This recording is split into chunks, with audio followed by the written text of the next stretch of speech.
je profite que vous installiez pour vous faire une petite annonce, pour vous annoncer un congrès, une journée d'études qui aura lieu à Lille, qui est organisée conjointement avec des universitaires qui s'occupent des linguistes, qui travaillent la question de la communication et notamment la communication auprès du très jeune enfant. Et donc, en fait, la communication en pédiatrie et comment mieux communiquer, ou en tout cas, on s'interroge sur les questions de la communication avec l'enfant lors des soins. Donc, ça aura lieu le 5 avril à Lille et il y a aussi un lien en visio. Vous avez ces petits prospectus à l'entrée si ça vous intéresse. Donc, vous pourrez retrouver les informations.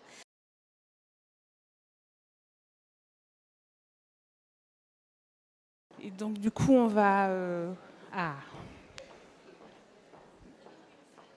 C'est très bien, on est très contents. Bienvenue, Juliette. Donc, nous allons commencer cette dernière session, la dernière ligne droite de cette journée très riche. Alors, comme Pédiadol, c'est aussi la culture générale. On avait donc cité Shakespeare ce matin, le Saint-Exupéry tout à l'heure, les Mousquetaires de Alexandre Dumas. Et moi, j'ai envie d'être comme le Cid de Corneille, c'est-à-dire que nous vîmes 300 et par un prompt renfort, nous arrivâmes jusqu'à 3000 au port. Donc, sur le front de la douleur, on a envie d'être de plus en plus nombreux. Et donc, c'est pour ça que peut-être que, voilà, innover, puis des nouvelles façons d'apprendre, effectivement, à mieux prendre en charge la douleur, sur le front sanitaire de la douleur, c'est quelque chose de séduisant. Et j'informe, du coup, ma cadre de santé qui est là, on va bientôt partir, le service en entier, faire donc une formation de 3 jours, faire de la simulation peut-être du côté d'Amiens, et ça sera l'occasion d'informer notre équipe de nuit que dorénavant, c'est elle qui allait faire les prises de sang, puisqu'on a vu que c'était la première heure d'endormissement où ça se passait le mieux, et que bien sûr, il fallait tracer comment s'est passé le soin dans la fiche. Donc voilà, parce que bien sûr, elles sont habitées par un grand désir de bien faire, on n'en doute pas. Donc pour commencer, du coup, je suis contente, je suis avec du coup Amaya, que je laisse présenter. Bonjour, alors, je suis très contente parce qu'aujourd'hui, on a beaucoup parlé de formation, et on finit cette session par justement innover pour mieux former. Et je pense que c'est quelque chose qui vous tient tous à cœur. Et on a une super équipe qui va pouvoir nous parler de tout ça. Et la première personne qui va venir... Christophe Ontague, qui va nous parler du coup de ces référents douleurs, parfois bien seuls dans leur service, mais pas tellement final peut-être. Merci beaucoup. Bonjour, donc je suis Christophe Ontague, je suis cadre supérieur de santé à l'hôpital de Villefranche-sur-Saône. Alors Villefranche-sur-Saône, pour les Parisiens qui prennent l'autoroute pour aller sur les vacances et sur la mer Méditerranée, c'est le dernier péage avant d'arriver à Lyon. Pour les épicuriens, c'est le Beaujolais, c'est les vignes, c'est la brioche au saucisson. Et puis ceux qui sont meilleurs en géographie, eh bien c'est à 35 km au nord de Lyon, le long de la Saône. Villefranche-sur-Saône, on est un hôpital de proximité, un CH, au sein d'un GHT avec 5 établissements qui composent ce GHT, et surtout toute l'activité pédiatrique est sur le site de Villefranche-sur-Saône, et c'est ce que j'ai appelé un petit peu le village gaulois qui, certainement comme vous, c'est pas tous les jours facile d'être un service ou un pôle de pédiatrie au milieu d'un hôpital d'adultes, parce que forcément les problématiques, la façon de penser n'est pas toujours la même que les services d'adultes. Alors le pôle femmes-enfants, eh bien, c'est une maternité de type 2B, c'est une néonate de type 2B, c'est environ 36 000 passages aux urgences pédiatriques, on est les 2e urgences de la région. Et puis des services d'hospitalisation qui sont grands enfants et nourrissons, mais aussi de leur activité d'ambulatoire pédiatrique. Alors, on m'a demandé d'intervenir sur les référents douleurs, et donc j'ai repris un petit peu finalement la douleur, et je me suis posé quelques petites questions. Alors la douleur, on est tous d'accord, c'est une prise en charge de la douleur, c'est un véritable enjeu de santé publique. On l'a bien vu dans les différentes certifications qu'on a tous passées ou qu'on est en train de passer. C'est un critère, c'est un indicateur de qualité. On a des questionnaires patients qui interrogent justement par rapport à cette prise en charge de la douleur. Et puis on le voit aussi, c'est une politique qui est menée au sein des établissements, et les CLUD sont un petit peu les acteurs principaux pour justement mener cette politique de prise en charge contre la douleur. Et puis un jour, un président du CLUD avec qui j'ai travaillé m'a dit « Tu sais Christophe, finalement la douleur, c'est comme le lavage des mains, il faut le rappeler au quotidien. » Alors bien sûr, je les regarde un peu bizarrement, et il m'a dit, bah oui, il faut le rappeler au quotidien, parce qu'il faut rappeler que c'est important d'évaluer, il faut rappeler que c'est important de tracer, il faut rappeler que c'est important de réévaluer après une prise en charge de la douleur. Donc c'est comme le lavage des mains, il faut le rappeler au quotidien. Alors ensuite, les référents, eh bien, finalement, au sein de nos services, on a plein de référents. On a un référent hygiène, on a un référent allaitement, on a un référent pharmacie, un référent du planning, un référent j'en passe, et on a peut-être aussi un référent douleur. Alors ce matin, on parlait de la brigade antidouleur. En tous les cas, ces référents douleur, quel rôle ils ont et quelles fonctions ils ont au sein des services. Alors j'ai fait une recherche, pas très académique, Google, pour voir un petit peu ce que sont ces référents douleurs et quelles définitions on pouvait trouver. Et finalement, j'ai trouvé que donc, le référent douleur contribue à la mise en œuvre de la politique de traitement de la douleur au sein d'un établissement médico-soignant. Et puis surtout, pour remplir sa fonction, il a notamment besoin de missions claires et d'un réseau d'experts locaux. Et là, je me suis dit, ah tiens, c'est intéressant. Finalement, on repère une personne qui est référente douleur au sein de l'établissement, mais au sein des services, il y a peut-être des experts locaux qu'on peut mobiliser. Il y a peut-être des personnes qui ont une appétence par rapport à la douleur qu'on peut mobiliser. Si vous êtes là aujourd'hui, je pense que vous faites partie aussi de ces experts locaux parce que je suis convaincu que dès demain ou la semaine prochaine, quand vous allez revenir dans vos services, vous allez parler de tout ce que vous avez entendu aujourd'hui à Pédiadol. Alors, ces experts locaux, ça m'a fait écho puisque, en fait, sur Villefranche, on a 90 référents douleurs qui sont identifiés. Ce sont des binômes au sein des services, des binômes infirmiers-aides-soignants, des binômes puéricultrices AP, mais aussi des kinés, mais aussi des sages-femmes et aussi des manipulateurs en imagerie médicale. Ces référents douleurs, en 2022, en fait, le CLUD a souhaité leur donner une fonction, ou en tous les cas éclairer par rapport à cette fonction, et on a travaillé sur la mise en place d'une charte pour les référents douleurs. Alors, modèle qualité, vous l'avez vu, mais en tous les cas, ce qui est sûr, c'est que ces référents douleurs, ils sont identifiés en étant des professionnels qui sont motivés, qui sont volontaires, qui sont une personne ressource, et surtout, cette personne ressource, elle est reconnue par sa compétence. Et puis, la présence du référent douleur, ce qu'on a précisé, que ça ne supprime absolument pas la responsabilité de la prise en charge de la douleur, qui est une affaire de tous au sein des services. Alors, on a réfléchi à qui pouvait être référent douleur. On a fait un catalogue, et puis de tout à l'heure, je sens qu'il y a des psychologues dans la salle qui piaffent un petit peu en se disant les psychologues, ils sont où? Pourquoi ils ne sont pas référents douleur? Je vous assure, on est en train d'y travailler. On est en train de travailler avec le Collège des psychologues, justement, pour comment les intégrer dans ce groupe des référents douleur. Toujours est-il qu'être référent douleur, c'est un maillon essentiel à la qualité et à la rigueur de prise en charge de la douleur au sein des unités. C'est aussi un élément moteur pour accompagner les collègues dans la prise en charge et faire évoluer les pratiques professionnelles. Et puis, c'est aussi des personnes qui participent aux journées des référents douleurs, et je vais vous en parler dans un instant. Et puis, une chose importante, c'est que ces référents douleurs, encore une fois, ils ont été reconnus, donc ça veut dire qu'ils sont désignés par l'encadrement, donc on leur reconnaît cette fonction, et la liste des référents douleurs est revue chaque année au sein de l'établissement. Alors, souvenez-vous, il y a un an, Myriam Glidi de Sparadra nous parlait un petit peu de ces référents douleurs. Je vous invite à relire son abstract. Et finalement, ces référents douleurs, on peut leur donner une place. Et la place qu'on leur a donnée, nous, c'est la participation à ces journées des référents douleurs. Alors, ces journées des référents douleurs, c'est un petit peu une habitude, c'est quelque chose qui est ancré depuis quelques années, c'est 2 fois par an. Alors, le Covid nous a mis un petit peu à mal, mais en tous les cas, c'est 2 fois par an, en juin et en décembre. Et l'idée, c'est d'organiser ces journées au sein de l'établissement, bien sûr en partenariat avec le CLUD, en partenariat avec le CATSUV qui est référent sur la douleur. Et puis, l'objectif de ces journées, c'est de renforcer les connaissances concernant la douleur, la prévention et la prise en charge de la douleur. Le deuxième objectif, c'est d'apporter une réflexion concernant la prise en charge de la douleur au sein des différents services. Forcément, entre la réanimation et le court séjour, ce n'est pas forcément les mêmes problématiques par rapport à la prise en charge de la douleur. Et puis, c'est surtout aussi renforcer ce réseau des référents douleurs, cette appartenance à un réseau des référents douleurs. Et l'enjeu, c'est vraiment de construire le programme de ces journées qui permettent de répondre aux spécificités de chaque service. Et c'est un petit peu ce qui s'est passé, c'est qu'il y a quelques temps, les référents douleurs de pédiatrie ont dit c'est bien beau ces journées des référents douleurs, mais finalement on ne parle jamais de la pédiatrie.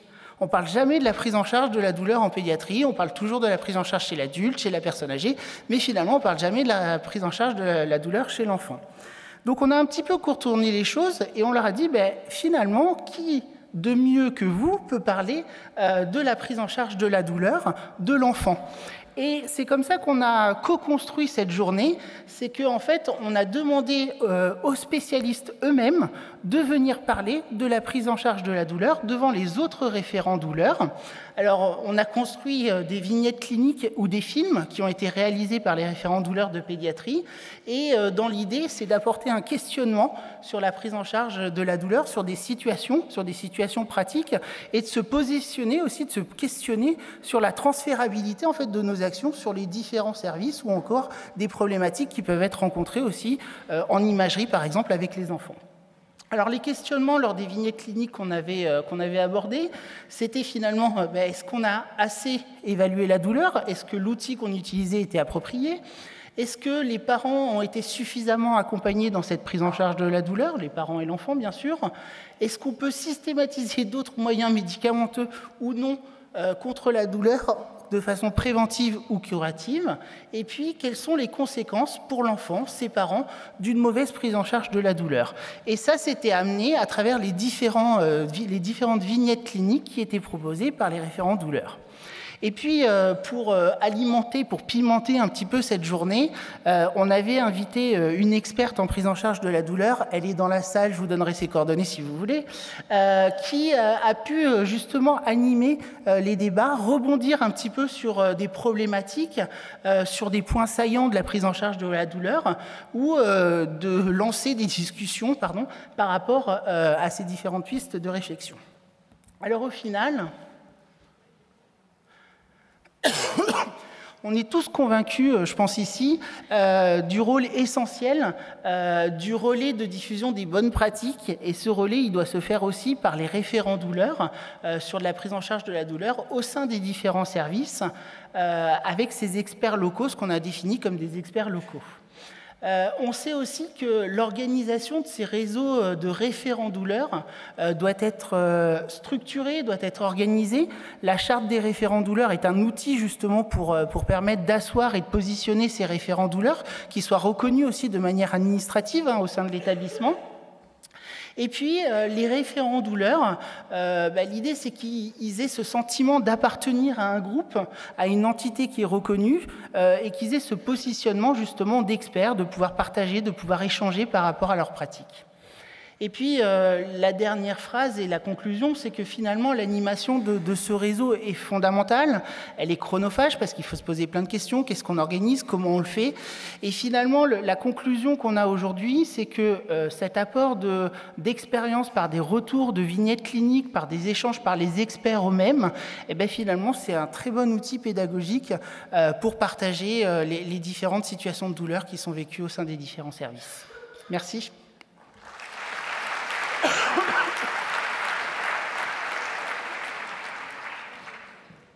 Merci beaucoup, vous étiez dans les temps, c'était parfait. On vous a dit que nous avions le temps, Jeanne et Maryvonne. Et justement, vous allez nous parler justement de la simulation pour les soins douloureux. Vraiment? Point d'interrogation.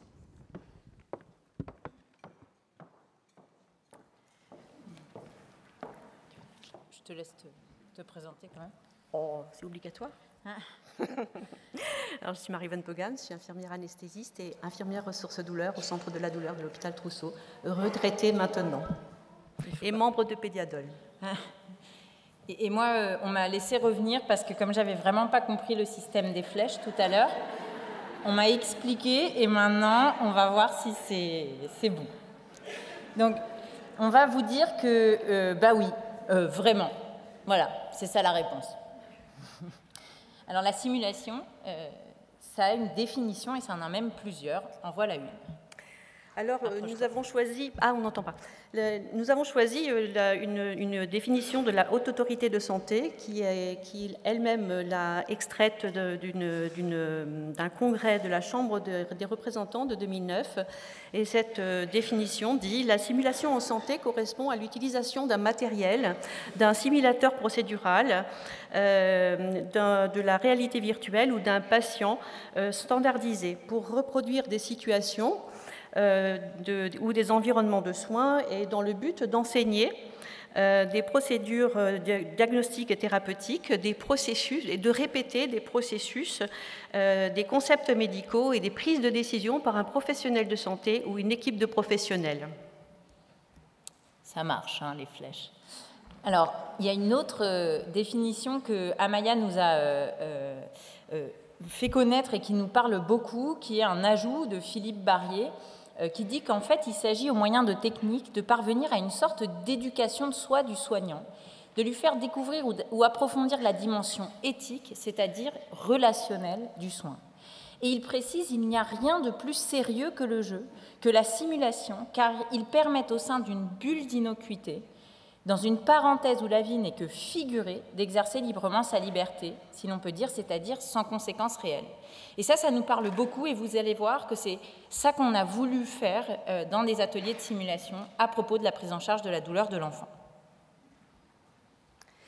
Alors, la petite histoire, apprendre en faisant pour de faux, eh bien, ça n'est pas nouveau, puisque en 380 avant Jésus-Christ, Platon puis Aristote évoquaient déjà l'apprentissage par l'amusement et l'imitation dans certaines activités, et l'activité guerrière particulièrement, ce qu'on appelle aujourd'hui, ils étaient précurseurs, la ludopédagogie.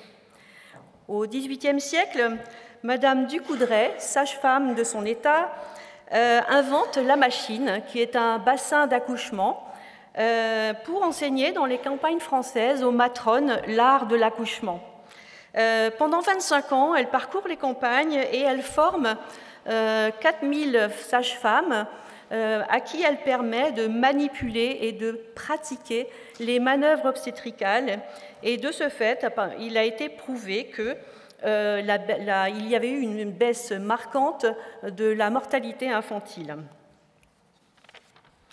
Aux USA, en 1910, c'est l'apparition du premier simulateur de vol.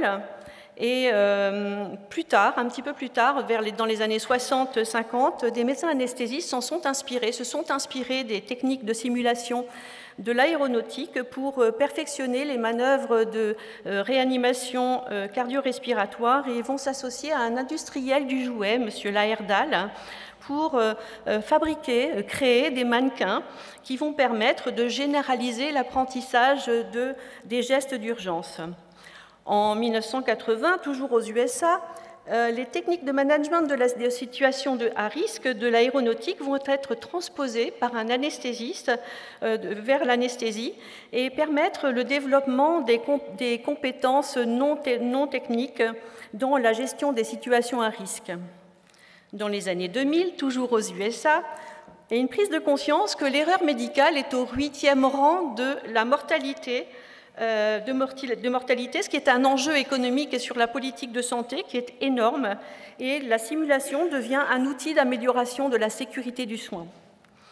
En France, c'est plutôt dans les années 2010 qu'apparaît la nécessité de généraliser la simulation pour l'apprentissage des gestes d'urgence et des procédures de soins. Et la Haute Autorité de Santé travaille à promouvoir la simulation en santé. En 2014, la simulation en santé devient incontournable dans la méthodologie pédagogique dans les instituts de formation en soins infirmiers et de ce fait est inscrit au référentiel de formation du diplôme d'État d'infirmier. En 2019, enfin, la HAS, associée à la Sophracim, fait paraître le guide de la simulation en santé et de gestion des risques. Et à partir de ce moment-là, il y a eu un grand développement des ateliers pour l'amélioration de la sécurité et de la qualité des soins et plus axé sur les compétences non techniques. C'est aussi en 2019 qu'apparaît, qu'est créé le premier atelier de simulation pour les soins douloureux chez l'enfant à Pédiadol. Donc oui, en effet, Elisabeth Fournier-Charrière vous l'a montré ce matin, Pédiadol, dès qu'ils voient un truc innovant, ils disent « on le veut ». Donc ils nous ont dit « on veut des ateliers de simulation » et nous, on s'est retourné vers Amaya et Amaya, elle a dit « mais bien sûr, pas de problème, on peut tout inventer ». Alors, on a inventé des ateliers. Un atelier qui s'appelle « Prise en charge de la douleur aiguë et de la douleur induite par les soins » et un atelier PCA de morphine. Et c'est cela qu'on va vous présenter aujourd'hui. Et on remercie 1000 fois, évidemment, Amaya Karadec, mais le laboratoire de simulation Pulse de l'hôpital Trousseau, où ces ateliers ont lieu et sans qui on ne pourrait pas réfléchir, penser la pédagogie autour de la prise en charge de la douleur de l'enfant via cette pédagogie de la simulation. Alors, je ne vais pas rentrer dans les détails parce qu'on l'a fait hier, on le refait demain, parce qu'on le fait souvent cet atelier, donc il va y avoir du secret. Mais en gros, on fait 3 scénarios sur un mannequin à haute fidélité, c'est-à-dire un mannequin, un enfant qui parle, qui respire, qui pleure avec des vraies larmes. Et puis, on a sur les scénarios une facilitatrice avec des talents de comédienne hors norme, qui est Marie-Vonne Pogam. Et on mène des ateliers... Voilà. Et oui, parce que là, il y en a qui l'ont fait dans l'atelier, dans l'audience, et vous savez. Et du coup, on mène cet atelier en binôme pluriprofessionnel, pédiatre-infirmière, et on va toujours suivre le même ordre, c'est-à-dire d'abord un briefing qui va expliquer comment les choses se déroulent, sécuriser les gens, expliquer qu'il y a des grands principes qui sont la bienveillance, la confidentialité et le respect pour permettre aux gens d'oser se lancer sur un scénario. Et ensuite, on va faire un débriefing qui va servir nos objectifs pédagogiques, puisqu'évidemment, on parle aujourd'hui de formation. Chaque scénario nécessite la participation active de 2 ou 3 soignants et soignantes et les métiers sont respectés. Les personnes qui ne sont pas sur le scénario sont des observateurs et des observatrices actives. Évidemment qu'on participe toujours en simulation, qu'on soit dans l'action, on regarde.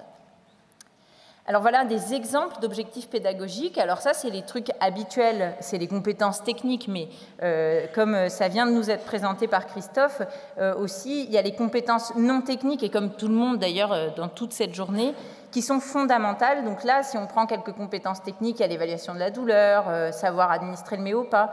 Et puis si on prend des compétences non techniques, en fait, on se rend compte que c'est celles dont on parle toujours à Pédiadol.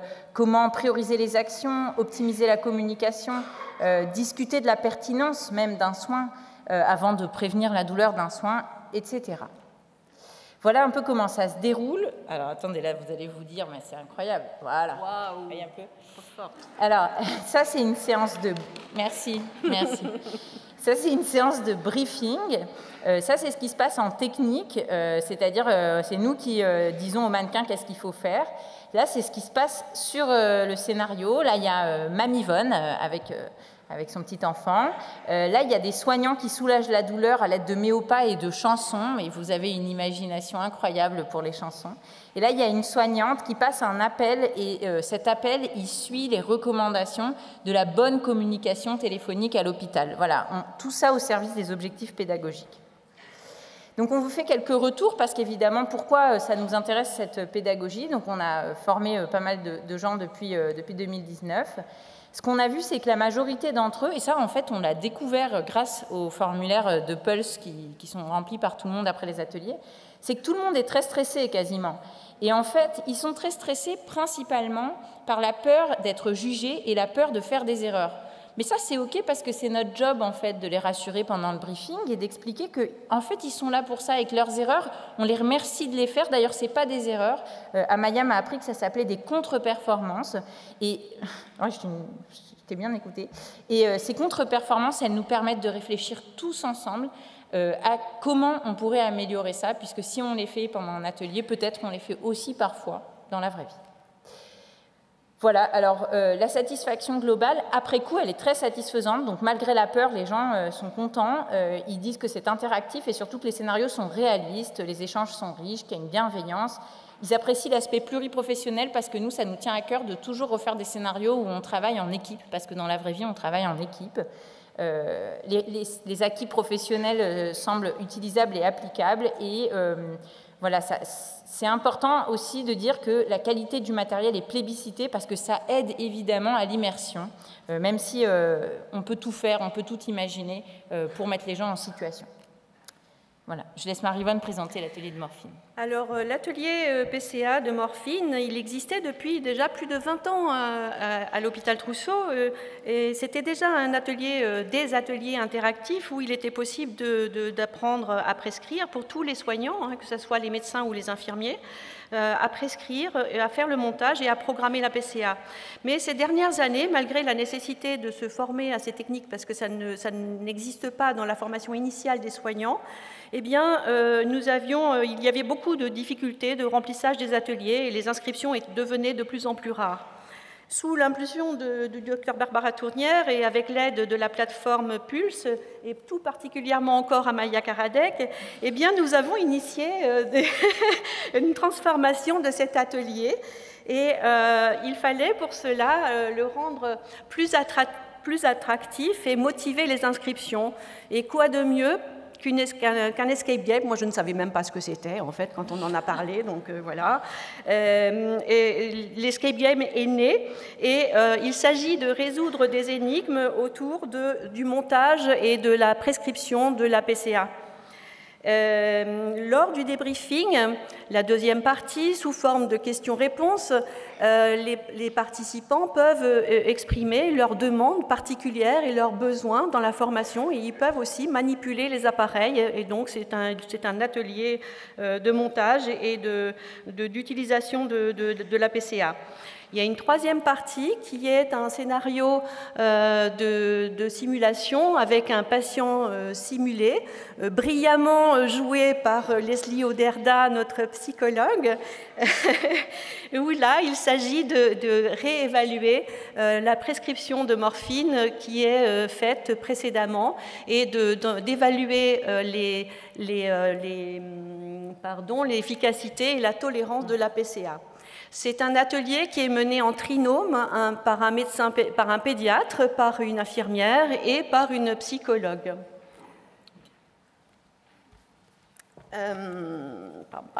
Là, sur les diapositives, on vous a montré, alors je ne sais pas si vous voyez beaucoup ce qu'il y a sur les diapositives, mais c'est des photos qui ont été faites pendant l'escape game. Et il s'agit dans un premier temps de découvrir l'environnement à la recherche d'indices.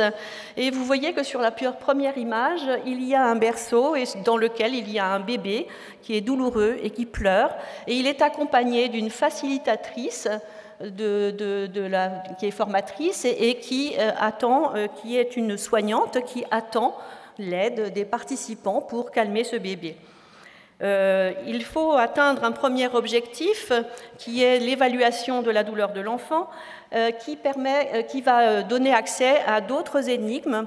Et pour résoudre ces énigmes, il va falloir se mettre en équipe, travailler en collaboration pour réaliser faire une co-prescription de la PCA et faire une co-préparation de la pompe pour pouvoir la mettre en route. Et l'escape game se termine une fois que la PCA est branchée sur l'enfant et qu'il est calmé. Alors, là aussi, on voulait vous montrer quelques retours des sessions. Donc, ça fait beaucoup moins longtemps qu'on fait cet atelier. La satisfaction globale ressemble beaucoup à ce que je vous ai présenté tout à l'heure. Là, ce qu'on a voulu savoir, c'est s'il y avait des acquis précis qui étaient faits pendant la formation. Donc, on a demandé avant et après la formation, mais juste après, aux participants et aux participantes, de s'auto-évaluer sur leur sentiment de compétence quant à différents points que voici. Donc, ce serait ceux que j'ai mis en gras, c'est ceux qui répondent à nos objectifs pédagogiques et on était quand même rassurés de voir que non seulement les gens sont capables de dire quand ils ne se sentent pas très à l'aise avec une compétence, hein, se dire qu'on est à 4,5 sur 10, c'est déjà très courageux. Et puis, de voir qu'il y avait une amélioration sur les points principaux qui sont prescrire, monter, paramétrer et programmer une PCA, ça c'est les objectifs de l'escape game, et adapter une prescription de morphine, qui est l'objectif du scénario de simulation. Voilà, donc nos retours à nous, parce que pourquoi on vous fait cette présentation, c'est pour dire que quand les gens ont réfléchi sur un truc, c'est peut-être pas la peine à chaque fois de réinventer la Lune. Donc c'est des formations qui pourraient être transférables un peu n'importe où. Et nous, on a quand même retenu des grands messages, alors on vous les transmet aussi. on s'est rendu compte que ce qui était vraiment important, c'était le briefing protocolisé, parce que quand il est bien mené, quand on a bien mis les conditions rassurantes de l'atelier, en fait, après, on peut un peu tout faire. Là, on a fait un escape game, un atelier de simulation, mais du moment que les gens sont en confiance, ils se lancent. Ensuite, la rédaction du scénario qui doit coller à la réalité, là encore, pas besoin d'aller inventer des trucs complètement farfelus. On prend du quotidien, mais vraiment le soin de base qu'on fait tous les jours, et on propose aux gens de se mettre en scène en tant que participants, et on analyse, on explicite certaines choses qui sont dites intuitives, mais en fait, ce n'est pas des intuitions, c'est des compétences qu'on a acquises au fur et à mesure de nos formations. Voilà. Et puis tout ça au service du débriefing, c'est-à-dire les objectifs pédagogiques qui ont été bien définis en amont de la séance. Vous avez vu qu'on met l'accent sur des objectifs non techniques, la communication avec l'enfant, avec sa famille, entre les professionnels, ou encore la discussion autour d'une décision à prendre, parce que la prise en charge de la douleur, c'est vraiment quelque chose de global dans une situation et puis qui dépend de chaque situation. Et puis ces ateliers, on a vu qu'ils renforçaient la cohésion de groupe et on a trouvé que c'était un effet secondaire désirable de cette formation. Alors, on doit vous parler aussi, bien sûr, des limites et des difficultés qu'on a rencontrées, enfin qu'on rencontre. Particulièrement, la rédaction des ateliers et les préparations demandent beaucoup de temps, d'où l'intérêt de partager les scénarios. Et c'est aussi l'intérêt de cette communication aujourd'hui, de dire que ces scénarios sont transférables pour des formateurs formés et qui veulent reproduire les ateliers de formation de la prise en charge de la douleur chez l'enfant. La simulation demande un ratio formateur-apprenant qui est important, donc il est extrêmement important aussi que les apprenants soient au rendez-vous, c'est-à-dire que quand ils sont inscrits, ils doivent être là, et qu'on ait des groupes de taille correcte pour pouvoir avoir des échanges et une interactivité. Cependant, nous avons déjà fait des ateliers en congrès devant 70 personnes et on a malgré tout eu des échanges vraiment passionnants. La simulation et l'escape game nécessitent aussi de très bonnes capacités de communication, d'adaptation humaine et technique, parce qu'à chaque fois, chaque situation est nouvelle et on rencontre à chaque fois des choses un petit peu parfois surprenantes, mais voilà, c'est hyper intéressant. Il est aussi très important, primordial même, que les formateurs et formatrices soient eux-mêmes formés en simulation en santé. Voilà, pour terminer, on voulait dire que dans le cadre de cette table ronde, innover dans la formation, c'est aussi prendre soin de nous, les soignants et les soignantes, nous donner envie de continuer à nous former pendant toute notre vie professionnelle, avoir des formations qui valorisent le savoir-être et du coup, avoir des soignants et des soignantes qui sont enclins et enclines à prendre en charge la douleur de l'enfant. On remercie très fort Amaya Karadec, pour elle, sky is the limit, comme dirait l'autre. Le laboratoire Pulse, Vincent Courtois, Juline Espoulos, Leslie Oderda, grande actrice, Céline, Virginie, Émilie, donc toutes ont participé à ces ateliers. Évidemment, toute l'équipe du Centre de la douleur et de la migraine de l'hôpital Trousseau et tous les participantes des ateliers qui ont fait de nous des formatrices en simulation santé. Moi, j'ai un remerciement tout particulier pour toi, Jeanne, d'avoir mis ça en place, d'avoir mis avec autant de qualité et de gentillesse et de bienveillance et de m'avoir entraîné avec toi là-dedans.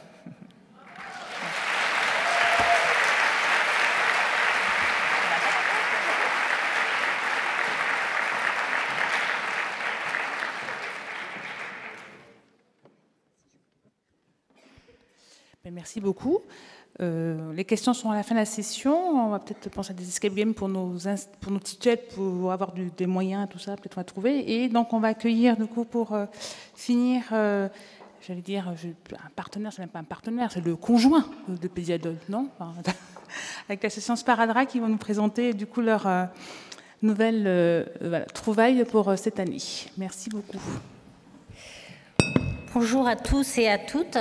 Pour commencer, comme ça je suis sûre de ne pas oublier, je me décharge de quelque chose au niveau mental. Je remercie Pédiadol pour son invitation et nous donner l'opportunité cette année encore à la fois d'intervenir à la plénière et aussi de pouvoir présenter tous les travaux de l'association Sparadrap quand on est dans le grand hall.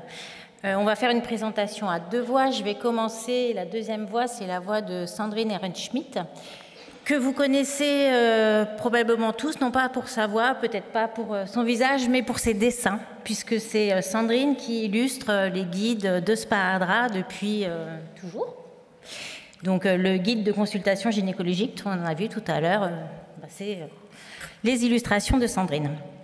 Je vais vous, avant de présenter les nouveautés de Sparadrap, dire 2 mots sur Sparadrap, même si on a été présenté là à l'instant comme conjoint de Pédiadol, donc je sais que vous êtes nombreux et nombreuses à nous connaître. Sparadrap, c'est comme beaucoup d'associations, une histoire de rencontre entre des professionnels de santé et des parents, et notamment quelqu'un que vous avez dû voir souvent ici, qui est Françoise Galland, qui est l'ancienne directrice que je remplace. Cette association fête aussi ses 30 ans, ça me rappelle une autre association, donc c'est aussi aujourd'hui l'anniversaire des 30 ans. Et dès son origine, Sparadrap s'est donné 3 missions qui sont toujours au cœur de son action aujourd'hui, à savoir informer les enfants et leurs proches, valoriser la présence des parents auprès de leurs enfants, que ce soit pendant un soin, un examen, une hospitalisation, et faire du parent un véritable partenaire du soignant. Et bien évidemment, assurer la prise en charge de la douleur des enfants. Pour mener à bien ces missions, Sparadrap a plusieurs modalités d'action. Je vais juste en citer 2 aujourd'hui. La première, c'est la création et la diffusion de supports d'information. Et la deuxième, ce sont des actions de sensibilisation et de formation pour les soignants. Par exemple, citons les formations en hypnoanalgésie. Mais on en a plein d'autres que vous pouvez retrouver sur notre catalogue si vous êtes intéressés. Donc là, aujourd'hui, on va parler de ce qu'on fait en termes d'information et de nos nouveautés. Nouveautés. Alors pourquoi des nouveautés? Alors déjà parce qu'elles sont assez récentes. Donc en ça, c'est des nouveautés. Mais pas que. Sparadrap s'est adapté aux nouveaux usages et notamment aux nouveaux usages numériques et donc a créé 2 nouvelles ressources sur des nouveaux supports d'information qui sont d'une part des vidéos animées pour les enfants et d'autre part des podcasts pour les parents. Donc je vais laisser la parole à Sandrine sur les vidéos puisqu'elle a largement contribué avec Caroline Ballet qui a contribué aux 2 projets, je tiens à donner à son nom qui n'est pas là aujourd'hui mais qui pense très fort à nous. Voilà. C'est par là qu'on appuie. Donc bonjour à tous. J'ai le plaisir donc de vous faire découvrir aujourd'hui notre nouvelle collection de vidéos animées qui s'appelle « Dis-moi Sparadrap ». Alors, elle est destinée aux jeunes enfants dès 3 ans. Chaque vidéo de la collection présente un soin, un examen ou un dispositif médical réalisé ou utilisé en pédiatrie, que ce soit en ville ou à l'hôpital. Elle répond aux principales questions que se posent les enfants. Comment ça se passe? Est-ce que ça fait mal? Est-ce que mes parents peuvent rester avec moi? En fait, ces vidéos sont conçues selon une structure identique. Elles expliquent aux enfants le déroulement du soin ou de l'examen, comment s'installer, ce qu'ils doivent faire, ce qu'ils vont ressentir. Elles les rassurent sur la possibilité d'avoir à leur côté un de leurs parents ou la personne qui les accompagne. Si le soin ou l'examen dont parle la vidéo peut provoquer de la douleur, les moyens médicamenteux et non médicamenteux, comme la distraction par exemple, sont décrits. Elles s'adressent aux petits, mais peuvent aussi être utiles pour les plus grands, par exemple pour expliquer à la fratrie ce que vit l'enfant malade. Et les vidéos sont sous-titrées, ce qui permet une diffusion silencieuse, par exemple dans une salle d'attente. Alors ces vidéos sont des adaptations des fiches Sparadrap. Je pense que certains d'entre vous les connaissent et vous les utilisez peut-être déjà pour informer les familles. Ces documents, qui ont 4 à 12 pages selon les sujets, sont disponibles en version papier, vous les connaissez bien, mais aussi en version numérique, feuilletable en ligne. Et on s'est dit, pour les petits, c'est un peu compliqué. Même sur les genoux avec un tout petit, une fiche comme ça, c'est pas très facile. Donc, on a adapté le contenu pour les jeunes enfants. Les illustrations ont été animées et les textes simplifiés. Nous avons été attentifs à limiter la durée des vidéos pour tenir compte de la capacité d'attention des plus petits. Cette collection a été créée pour être utile à tous les professionnels, donc à vous, qui cherchent des supports de qualité pour informer les enfants. En 2022, 6 premières vidéos ont été réalisées grâce au soutien du groupe Apicil. Elles abordent des thèmes qui peuvent concerner tous les enfants au quotidien. Il s'agit de la carie, le plâtre, la prise de sang, la radiologie, le scanner et le vaccin. En 2023, 6 nouvelles vidéos animées ont été réalisées grâce au soutien de la Fondation du LEM et de la MGFI. Elles s'adressent aux enfants soignés ou hospitalisés, notamment ceux atteints d'un cancer ou d'une leucémie. Elles leur expliquent la ponction lombaire, la scintigraphie, le cathéter central, le myélogramme, la transfusion sanguine et le méopa. C'est cette vidéo dont je vais vous montrer un extrait, une petite partie. Dis-moi, Sparadra. Dis-moi, Sparadra, c'est quoi le méopa? Parfois, il est nécessaire de te faire des examens ou des soins qui sont désagréables, comme des points de suture par exemple. Pour éviter que tu aies mal, on peut utiliser un produit spécial qui s'appelle le méopa. Ce produit que tu vas respirer dans un masque ne va pas t'endormir.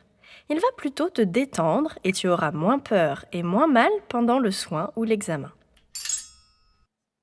Comment ça se passe? Tu t'installes dans la bonne position pour faire le soin ou l'examen, assis, allongé ou sur les genoux de tes parents. Le masque est transparent, parfois coloré et même parfumé. On le pose en même temps sur ton nez et ta bouche.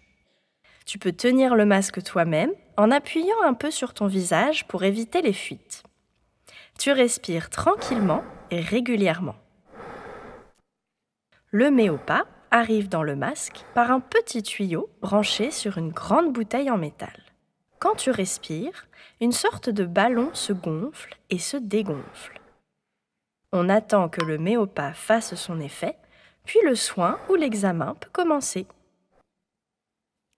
Vous pourrez découvrir la suite de la vidéo en allant la découvrir. Comment accéder à ces vidéos? C'est très simple.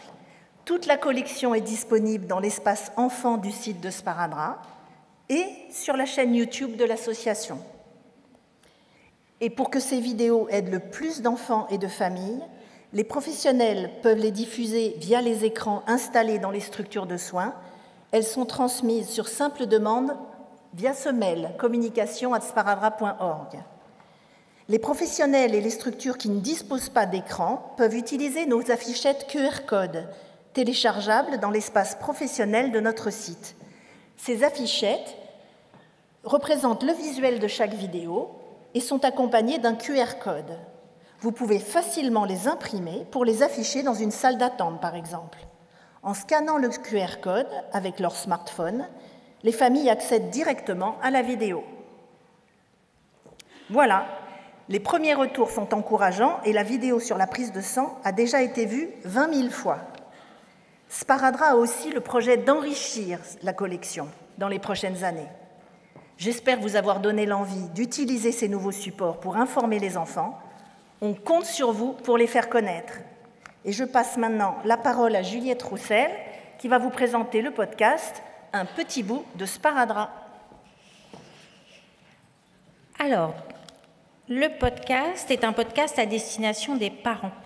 C'est un podcast qui répond aux questions que se posent les parents sur les soins et les examens et la santé. Et on a un super jingle, je ne résiste pas à l'envie de le faire écouter.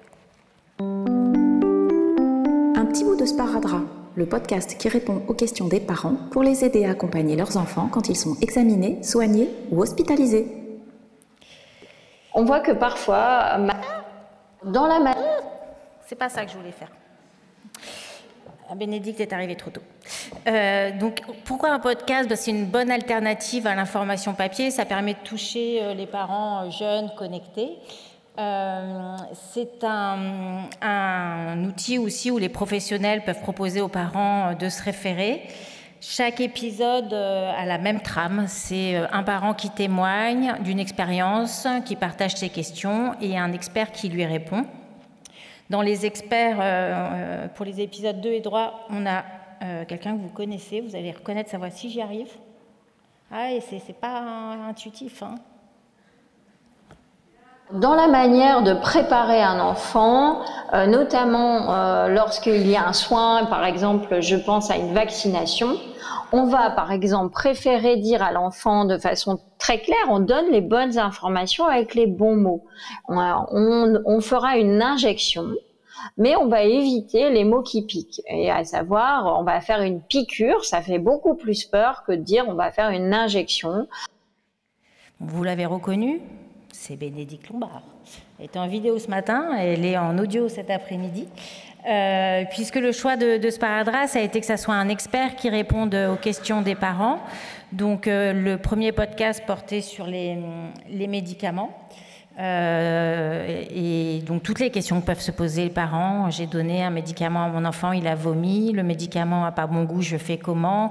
Mon enfant est malade, j'ai un médicament qui traîne dans la boîte à pharmacie, est-ce que je peux le redonner? Et à ce podcast, pour ce podcast, les experts étaient un pharmacien et une généraliste. Et le deuxième podcast porte sur la consultation médicale. Et là, donc, c'est Bénédicte qui intervient. Pour un des deux podcasts, c'est la préparation avant la consultation. Et le troisième podcast porte sur le pendant de la consultation et éventuellement l'après, si ça ne s'est pas très bien passé.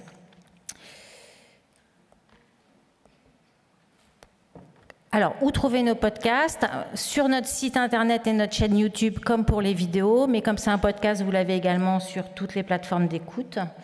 Et comme pour le système des vidéos, on fait un système d'affichette avec QR code qui renvoie directement au podcast concerné.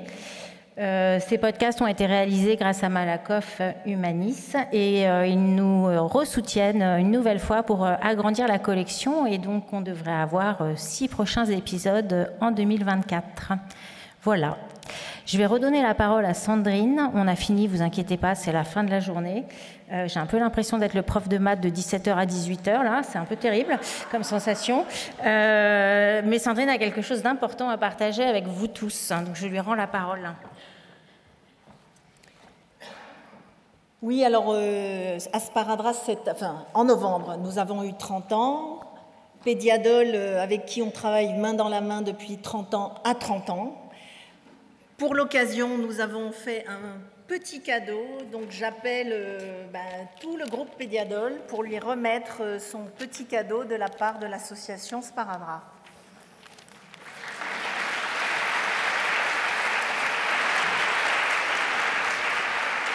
Allez. Et je voulais vraiment souligner leur travail parce que je pense que sans le travail de Pédiadol, Sparadrap n'aurait pas pris l'envol qu'il a pris, il n'aurait pas eu le soutien qu'il a eu.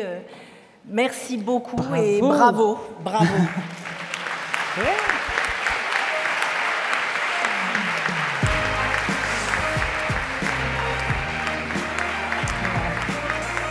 On pourrait presque chanter un Happy Birthday to you.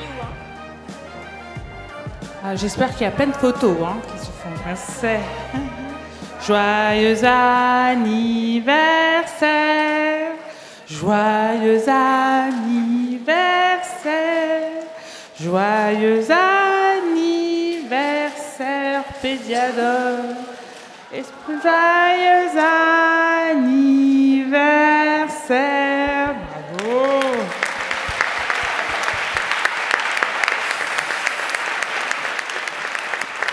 Voilà.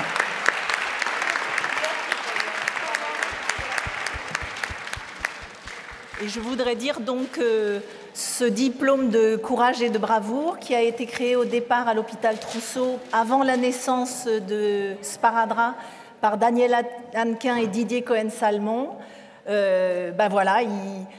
Pédiadol mérite amplement ce certificat de courage et de bravoure dans le combat pour l'amélioration de la prise en charge de la douleur de l'enfant. Bravo.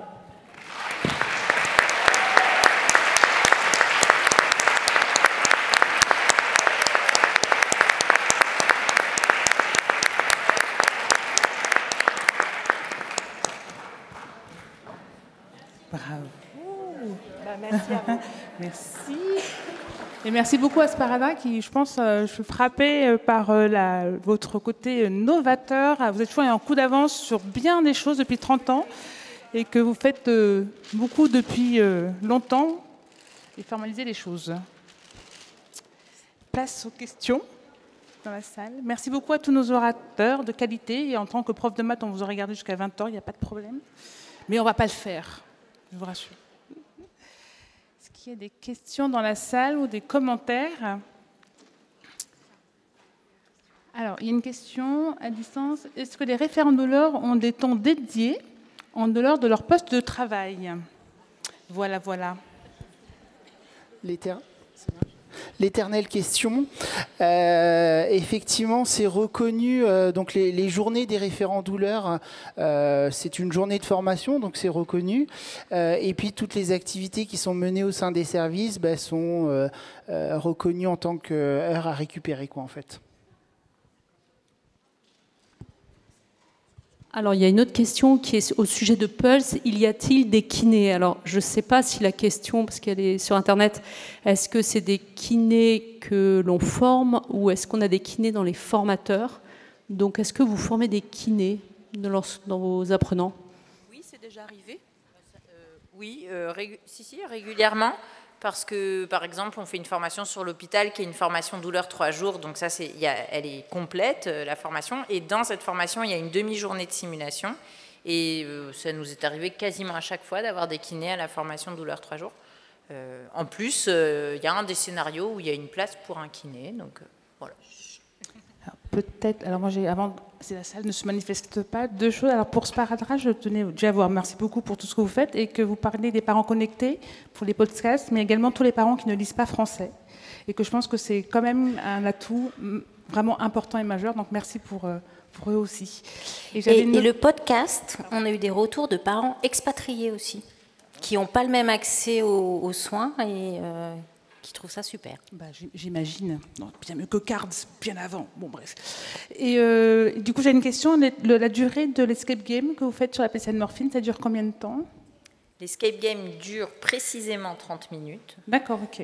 Voilà, et le débriefing, beaucoup plus. Et donc, tous les référents douleurs de France et de Navarre peuvent vous envoyer un mail pour avoir le scénario de l'escape game? Oui, vraiment. Je crois que pour l'escape game, il y a vraiment référent douleur. Problème. Donc, je dis 30 minutes, mais après, du coup, il y a une grosse heure de débriefing.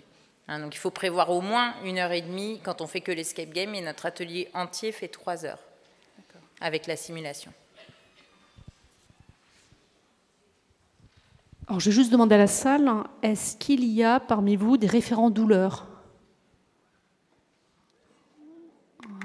D'accord, bon, on vous applaudit. Et alors, l'autre question, parce que j'ai trouvé ça assez passionnant dans ce qu'a dit Christophe, c'est avez-vous une charte de référent douleur?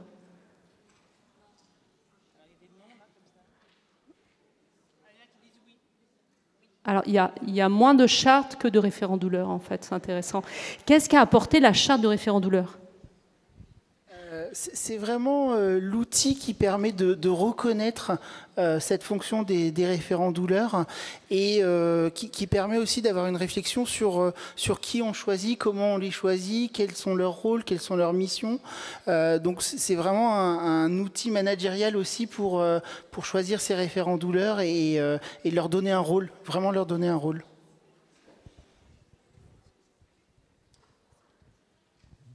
Il y a des gens qui veulent devenir référents douleur, du coup?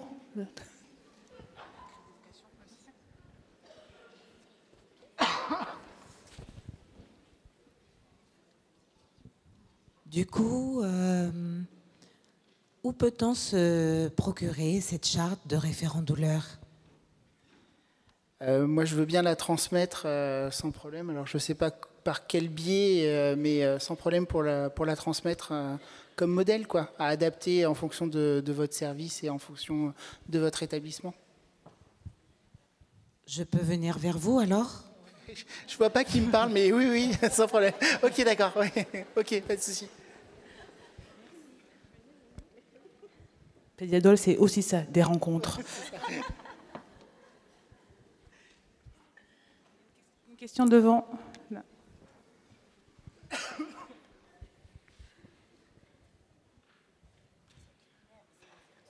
Oui, bonjour, Myriam Blidi de Sparadra. J'avais coordonné la petite étude qualitative sur les référents douleurs.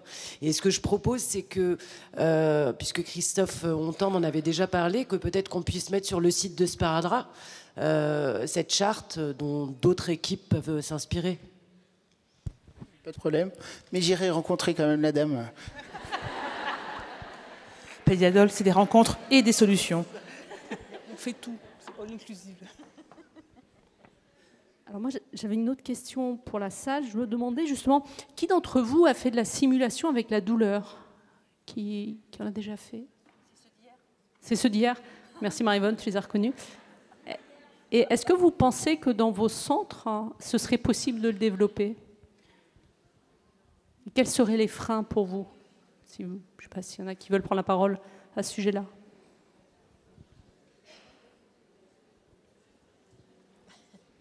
Est-ce qu'il n'y a pas un frein technique déjà, parce que tu parlais d'un mannequin très connecté et très réaliste.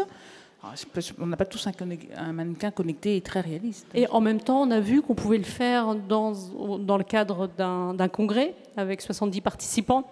Donc, en dehors du matériel, bien sûr, qui peut être un frein, mais d'autres freins peut-être.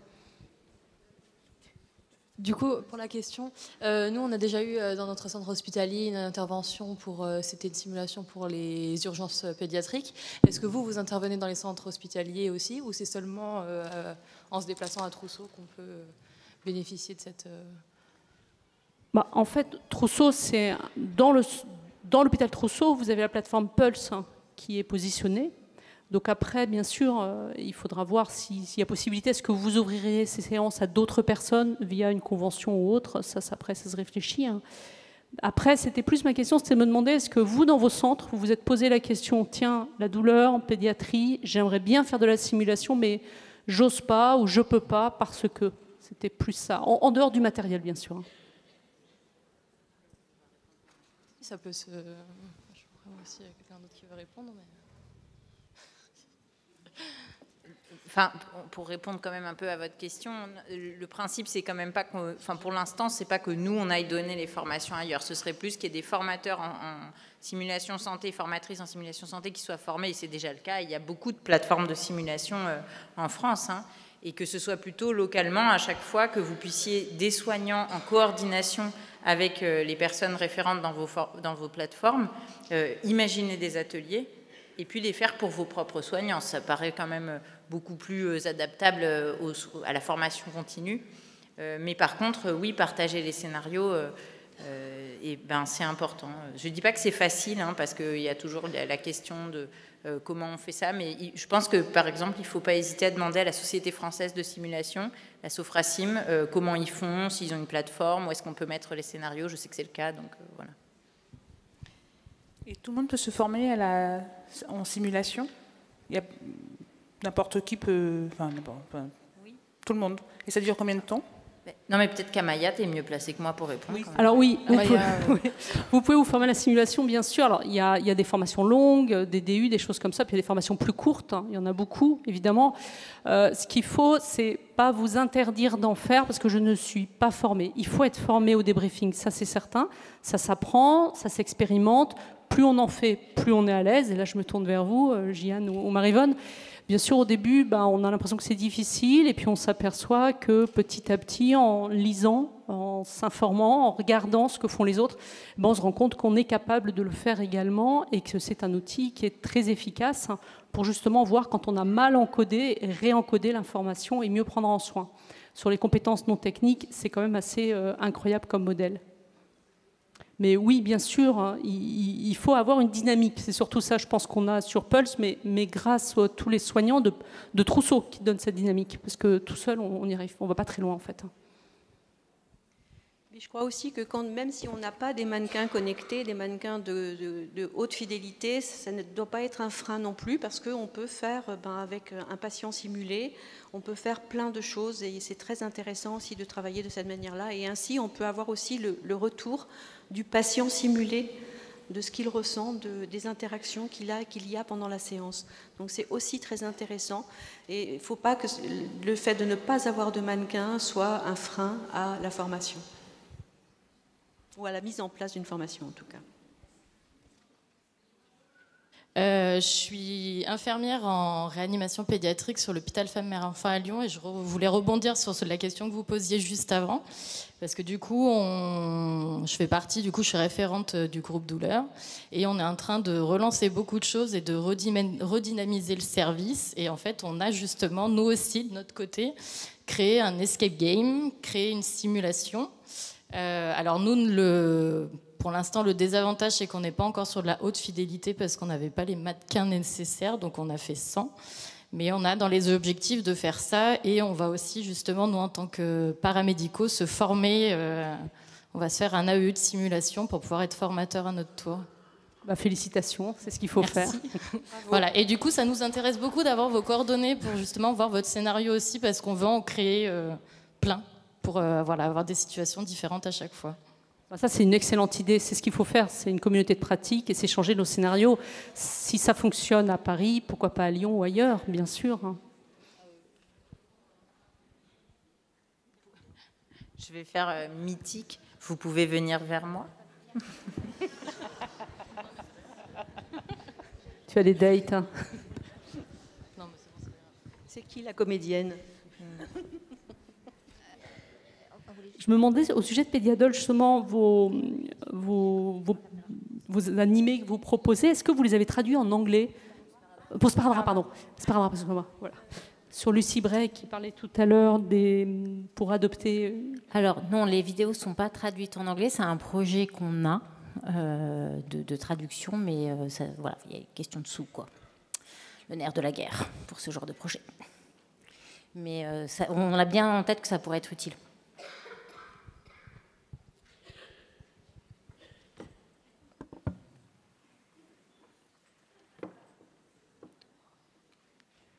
Plus de questions, plus de commentaires. Et nous allons clôturer du coup ce 30e bel anniversaire de Pédiadol et de Sparadrap. Merci à tous les orateurs de grande qualité, à un public de grande qualité également. Le mot à la présidente, donc Barbara, qui va clôturer officiellement. Vous êtes encore hyper nombreux, ça fait plaisir. Alors, on va clôturer cette journée, effectivement. Merci beaucoup encore. Je trouve qu'on a eu une journée vraiment formidable.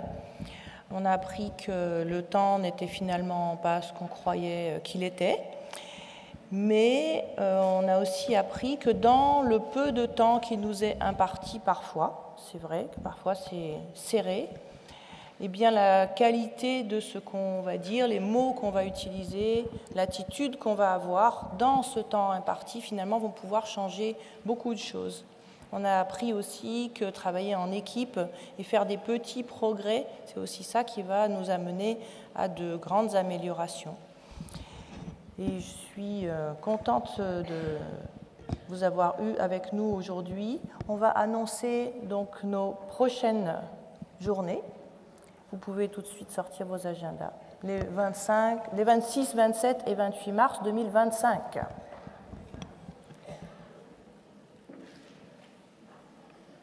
J'en profite pour vous dire, vous avez vu, pour ceux qui viennent depuis plusieurs années, et puis même ceux qui étaient là cette année, que toute une partie des communications orales qui sont faites là viennent de rencontres que certains membres de Pédiadol ont faites ici ou ailleurs.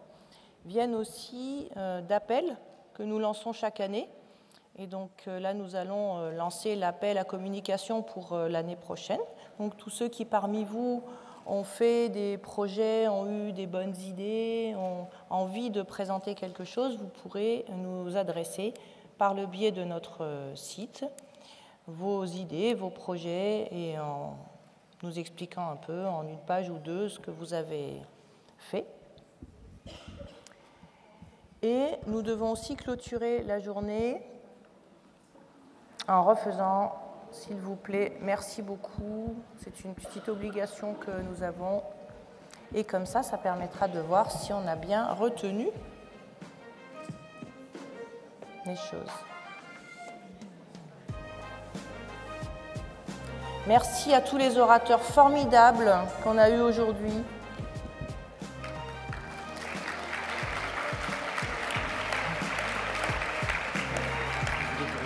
Ah, merci. Merci beaucoup.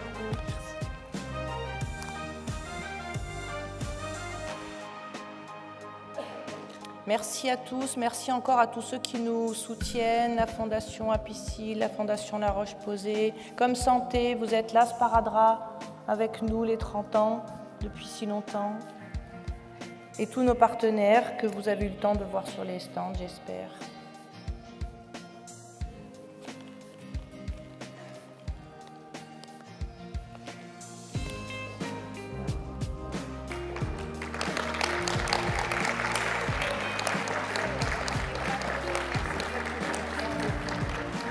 Peut-être que tout le groupe Pédiadol peut revenir parce que c'est un gros travail, l'organisation de ces journées.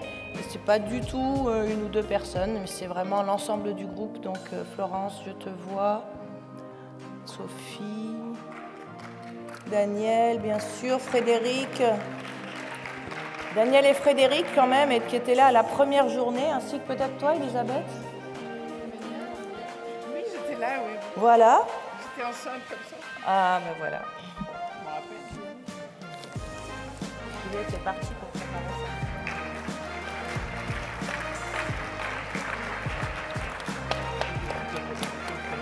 Tu veux dire quelque chose? Qu'est-ce que tu veux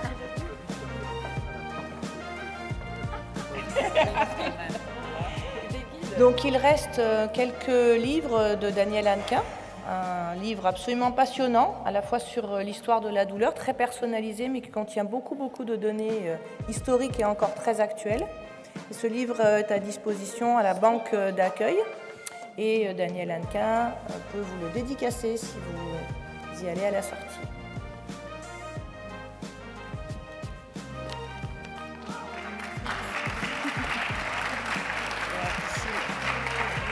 Merci beaucoup à Comme Santé. Jenny et toute l'équipe, venez avec nous. Jenny, Astrid, Loélie. Elle ne m'écoute pas. Jenny, Astrid, Loélie, venez. Merci. Bénédicte, André. Patricia, viens. Patricia. Historique. Charlotte et Vincent, nos nouveaux membres. Venez, venez.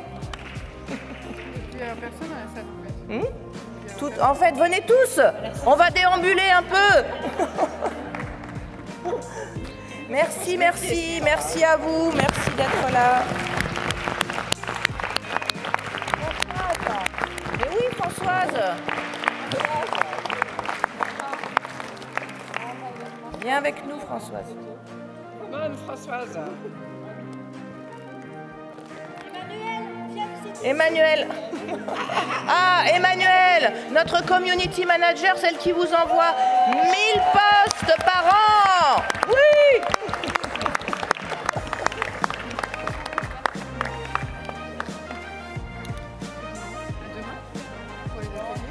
À demain à tous pour ceux qui sont encore aux ateliers. Bonne soirée.